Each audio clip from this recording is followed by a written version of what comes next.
അപ്പോൾ പ്രിയപ്പെട്ടവരെ, ഇന്നത്തെ നമ്മളുടെ വാർത്തയിലേക്ക് പോയാൽ സൂചിപ്പാറയിലെ സൺറൈസ് വാലി കേന്ദ്രീകരിച്ചുള്ള തെരച്ചിലിന് ഹെലികോപ്റ്റർ അല്പസമയത്തിനുള്ളിൽ SKJM ഗ്രൗണ്ടിൽ ഇറങ്ങും. ഞങ്ങളുടെ പ്രതിനിധി റോഷിപാൽ അവിടെയുണ്ട്. പക്ഷെ ഒരു ചെറിയ പ്രശ്നമുണ്ട്. ഹെലികോപ്റ്റർ തിരിച്ചുപോയി എന്ന വാർത്തയാണ്. കാലാവസ്ഥ പ്രതികൂലമാണ് എന്നാണ് മനസ്സിലാക്കുന്നത്. കാലാവസ്ഥ അനുകൂലമായാൽ തിരിച്ചെത്തും. കൽപ്പറ്റയിലേക്ക് തിരിച്ച് ആർമി ഹെലികോപ്റ്റർ തിരിച്ചുപോയിട്ടുണ്ട്. കോഴിക്കോട് നിന്നാണ് ഹെലികോപ്റ്റർ കൽപ്പറ്റയിലേക്ക് വന്നത്. തെരച്ചിലിന് പോകാനുള്ള 12 അംഗ സംഘം സജ്ജമായിരുന്നു. റോഷിപാൽ നമുക്കൊപ്പം ചേരുന്നുണ്ട്. റോഷിപാൽ, ആ ഹെലികോപ്റ്റർ തിരിച്ചുപോയി. ഇപ്പോഴും മഴ തുടരുകയാണോ? കാലാവസ്ഥ പ്രതികൂലമാണോ? അരുൺകുമാർ, നേരത്തെ ഹെലികോപ്റ്റർ വന്ന ആ ഘട്ടത്തിൽ മേഘാവൃതമായിരുന്നു. ഇടയ്ക്ക് ചെറിയൊരു ചാറ്റൽ മഴയുണ്ടായിരുന്നു. അതുകൊണ്ടാണ് ഹെലികോപ്റ്ററിന് ലാൻഡ് ചെയ്യാൻ പറ്റുന്ന ഒരു സാഹചര്യം ഉണ്ടായിരുന്നില്ല. പ്രത്യേകിച്ച് മഴ നിന്നെങ്കിലും മേഘാവൃതമായ ഒരു അന്തരീക്ഷമായിരുന്നു. പക്ഷേ ഇപ്പോൾ മാനം തെളിഞ്ഞു തുടങ്ങി. കാര്യങ്ങൾ അനുകൂലമായി വരുമെന്ന പ്രതീക്ഷയാണ്. നേരത്തെ കോഴിക്കോട് നിന്നാണ് ഈ ആർമിയുടെ ഹെലികോപ്റ്റർ ഇങ്ങോട്ടേക്ക് തിരിച്ചത്. ഇവിടെ മൈതാനിയിൽ സജ്ജമാണ്. സിഗ്നൽ നൽകാനുള്ള സംവിധാനങ്ങൾ ഉൾപ്പെടെ ആർമി സംഘം ഒരുക്കിയിരുന്നു. ഒപ്പം ഈ റെസ്ക്യൂ ഓപ്പറേഷന് പോകാനുള്ള 12 അംഗ സംഘം, ആർമിയുടെ 6 കമാൻഡോ, ഒപ്പം പോലീസിന്റെ സ്പെഷ്യൽ ഓപ്പറേഷൻ ഗ്രൂപ്പിലെ 4 കമാൻഡോസും 2 ഫോറസ്റ്റ് ഉദ്യോഗസ്ഥരുമാണ് ഈ ഹെലികോപ്റ്ററിൽ ഈ സൂചിപ്പാറയ്ക്ക് തൊട്ടടുത്ത് സൺറൈസ് മേഖലയിൽ, സൺറൈസ് വാലിയിൽ തെരച്ചിൽ നടത്താൻ സജ്ജരായി പോകുന്നത്. ഏതായാലും ഇപ്പോൾ ഇവിടെ പ്രധാനപ്പെട്ട ഉദ്യോഗസ്ഥന്മാർ, ഇപ്പോൾ law and order ADGP MR Ajith Kumar ഉൾപ്പെടെയുള്ള പ്രധാനപ്പെട്ട ഉദ്യോഗസ്ഥന്മാരുണ്ട്. ഒപ്പം തന്നെ ഈ SOGയുടെ SP തബോഷ് ഉൾപ്പെടെയുണ്ട്. ഇവിടെ ADGP ആർമി ഉദ്യോഗസ്ഥന്മാരുമായി സംസാരിക്കുകയാണ്. കാലാവസ്ഥ അനുകൂലമായി കഴിഞ്ഞാൽ താമസിയാതെ തന്നെ ഈ ഹെലികോപ്റ്റർ ഇവിടെ എത്തിച്ചേരുകയും ഈ 12 അംഗ സംഘവുമായി അവർ ഈ വനമേഖലയിൽ തെരച്ചിലിന് പോകും. ഒന്ന് ദുർഘടമായ ഒരു പാതയാണത് വനമേഖല. അതുകൊണ്ട് തന്നെ കാൽനടയായി അവിടെ എത്തുക എളുപ്പമല്ല. ആ ഒരു സാഹചര്യത്തിലാണ് ഇത്തരം ഒരു നീക്കം നടത്തുന്നതും. കാരണം അവിടെ കൂടുതൽ മൃതദേഹങ്ങൾ ഉണ്ടാകാൻ സാധ്യതയുണ്ടെന്ന വിലയിരുത്തലുണ്ട്. നേരത്തെ മൃതദേഹങ്ങൾ അവിടെ നിന്ന് ലഭിച്ചിട്ടുമുണ്ട്. ഒരു സാഹസികമായ ഒരു തെരച്ചിലിനാണ് ഇപ്പോൾ ഈ ടീം, ഈ ആർമിയും പോലീസിന്റെ SOGയും അതിനൊപ്പം തന്നെ ഫോറസ്റ്റിലെ 2 ഉദ്യോഗസ്ഥന്മാരും അടങ്ങുന്ന 12 അംഗ സംഘം തയ്യാറെടുക്കുന്നത്. ഏറ്റവും പ്രധാനപ്പെട്ട അതിന്റെ നീക്കം, അതിന്റെ ആ ഒരു ഓപ്പറേഷന്റെ ആസൂത്രണം ചെയ്യുകയാണ് ഇപ്പോൾ ADGP MR അജിത് കുമാറും ഒപ്പം ആർമിയിലെ ഉദ്യോഗസ്ഥന്മാരും ചേർന്ന്. അതിന്റെ പ്രാഥമികമായി തയ്യാറെടുപ്പുകളാണ് ഇപ്പോൾ നടത്തുന്നത്. ഇപ്പോൾ ഏതാണ്ട് മാനം തെളിഞ്ഞു വരുന്നുണ്ട്. അതുകൊണ്ട് തന്നെ ഈ ഹെലികോപ്റ്ററിന് കോഴിക്കോട് നിന്നും വീണ്ടും തിരിച്ചിങ്ങോട്ടേക്ക് എത്തിച്ചേരാൻ പറ്റുമെന്ന് കണക്കാക്കുന്നു. ഇവിടേക്ക് തൊട്ടടുത്ത് പോലും എത്തിച്ചേരാൻ പറ്റിയിരുന്നില്ല. കാരണം അത്രയേറെ മേഘാവൃതമായിരുന്നു അന്തരീക്ഷം. ആ സമയത്ത് മഴയുണ്ടായിരുന്നു. പക്ഷേ ഇപ്പോൾ വെയിൽ വന്നു കഴിഞ്ഞു. ഈ ഒരു സാഹചര്യത്തിൽ ഇനിയുള്ള നീക്കം, സർ, ഇത് ഒരു സാഹസികമായ ഒരു പരിശോധനയാണ്. അവരെ ഒന്ന് എക്സ്പോസ് ചെയ്യാൻ വേണ്ടി വന്നത്. ഏറ്റവും പ്രധാനപ്പെട്ട ഒരു പരിശോധനയാണ്. ഏതായാലും വീണ്ടും ഇവിടേക്ക് ഹെലികോപ്റ്റർ എത്തിക്കാനുള്ള ഒരു ആലോചന ഇപ്പോൾ കാലാവസ്ഥ കുറച്ചുകൂടി തെളിയുന്ന ഒരു സാഹചര്യത്തിൽ ഇങ്ങോട്ട് ഹെലികോപ്റ്റർ എത്തിക്കാനുള്ള ഒരു നീക്കമുണ്ട്. ഏതായാലും കാലാവസ്ഥ മാറുമ്പോൾ ഈ ഓപ്പറേഷൻ തുടങ്ങാനുള്ള ഒരു നീക്കമാണ്. ഏതായാലും ഈ ഉദ്യോഗസ്ഥന്മാർ അവരുമായി ഈ പോകുന്ന 12 അംഗ സംഘവുമായി ആശയവിനിമയം, അവർക്ക് ആവശ്യമായ നിർദ്ദേശങ്ങൾ നൽകുകയാണ് ഇപ്പോൾ ADGP. അതിനുവേണ്ടി ഈ 12 അംഗ ശ്രമിച്ചോളൂ. ഇപ്പോൾ ഈ 12 അംഗ സംഘമുണ്ട്. നമുക്ക് അവരുടെ അനുമതി ഉണ്ടെങ്കിൽ ആ 12 അംഗ സംഘത്തെ നമുക്കൊന്ന് പരിചയപ്പെടുത്താം. കാരണം ഏറെ ദുഷ്കരമായ ഒരു പ്രദേശത്താണ് ഇന്ന് തെരച്ചിൽ നടത്തേണ്ടത്. ആർമിയുടേതാണോ അതോ SOGയുടേതാണോ ഈ തെരച്ചിൽ സംഘം? അരുൺകുമാർ, സംയുക്ത തെരച്ചിലാണ്.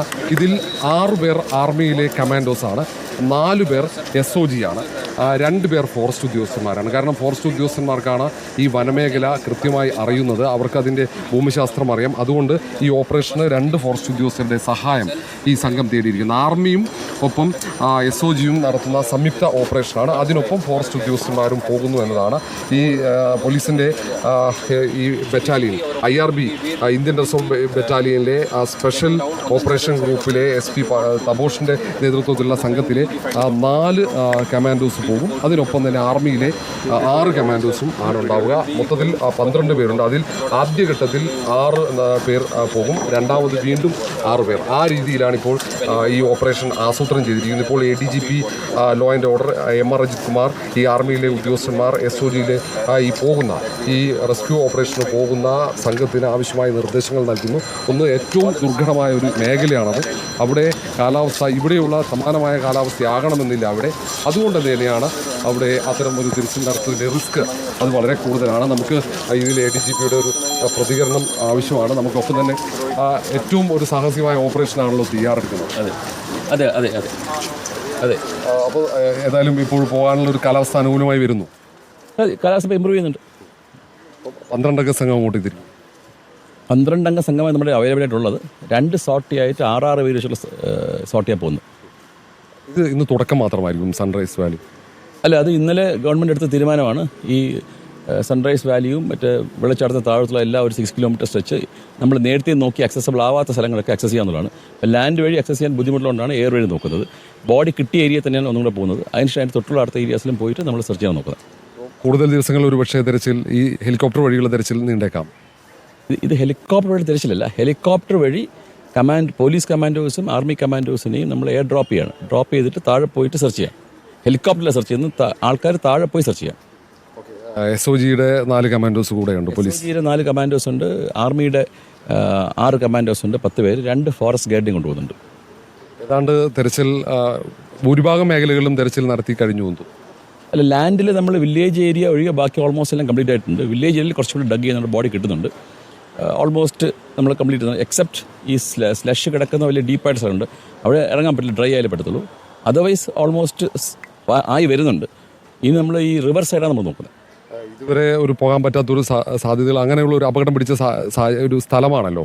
അതുകൊണ്ട് തന്നെ ഈ ഒരു തെരച്ചിൽ വളരെ പ്രധാനപ്പെട്ടതാണ്. തീർച്ചയായിട്ടും എല്ലാ തെരച്ചിലും പ്രധാനപ്പെട്ടതാണ്. അതിൻ്റേതായ ഡിഫിക്കൽറ്റിയും റിസ്ക്കും ഉണ്ട്. പക്ഷേ അത് ചെയ്യാന്നുള്ളതാണ് നമ്മുടെ ജോലി. ഏറ്റവും പ്രധാനപ്പെട്ട തെരച്ചിലിന് തയ്യാറെടുക്കുന്നു. കാലാവസ്ഥ അനുകൂലമാകുന്നു. ഇപ്പോൾ ഈ പോകുന്ന 12 സംഘവുമായി ADGP MR അജിത് കുമാർ ആശയവിനിമയം നടത്തി അവർക്ക് ആവശ്യമായ നിർദ്ദേശം നൽകി. ഈ പറഞ്ഞ 12 പേർ അവർ തയ്യാറാണ്. നേരത്തെ ADGP പറഞ്ഞതുപോലെ പരമാവധി തെരച്ചിൽ നടത്തുക. ഇവിടെ എത്തിപ്പെടാൻ പറ്റാത്ത ഒരു ഏരിയയാണ് വനമേഖല. അതുകൊണ്ട് തന്നെ ആ തെരച്ചിലിന് അതിൻ്റെതായ പ്രാധാന്യവുമുണ്ട്. ഏതായാലും മറ്റിടങ്ങളിലൊക്കെ ഈ മണ്ണുമാന്തി യന്ത്രങ്ങൾ ഉപയോഗിച്ചുള്ള തെരച്ചിൽ നടത്തിയിരുന്നു. മറ്റ് റഡാർ സംവിധാനങ്ങൾ ഉപയോഗിച്ചിട്ടുണ്ട്. കെഡാവർ ഡോഗുകളെ ഉപയോഗിച്ചിട്ടുണ്ട്. പക്ഷേ ഇവിടെ അത്ര എളുപ്പമല്ല. ഇവിടെ ഹെലികോപ്റ്ററിൽ ഈ ടീമിനെ 12 അംഗ ഈ ടീമിനെ കമാൻഡോസിനെ അവിടെ ഡ്രോപ്പ് ചെയ്യും. അതിനുശേഷം അവർ ആ വനമേഖലയെ ആകെ തെരച്ചിൽ നടത്തും. അതിനുശേഷം വീണ്ടും അവരെ അവിടെ നിന്നും പിക്ക് ചെയ്യുന്ന രീതിയിലാണ് കാര്യങ്ങൾ ആസൂത്രണം ചെയ്ത് പരമാവധി 6 മണിക്കൂർ ഏതാണ്ട് ഇരുട്ടുന്നത് വരെ കാലാവസ്ഥ അല്ലെങ്കിൽ അനുകൂലമാകുന്ന സാഹചര്യം വരെ തെരച്ചിൽ. കാരണം ആ മേഖലയിൽ വന്യമൃഗശല്യം ഉൾപ്പെടെയുണ്ട്. കാരണം ഫോറസ്റ്റ് ഉദ്യോഗസ്ഥന്മാർ നമ്മൾ സംസാരിച്ചപ്പോൾ അവിടെ പുലി, കരടി ഉൾപ്പെടെ ആന ഉൾപ്പെടെയുള്ള വന്യമൃഗങ്ങളുടെ സാന്നിധ്യമുണ്ട്. അത് ഫോറസ്റ്റിന് കൃത്യമായിട്ട് അറിയാം.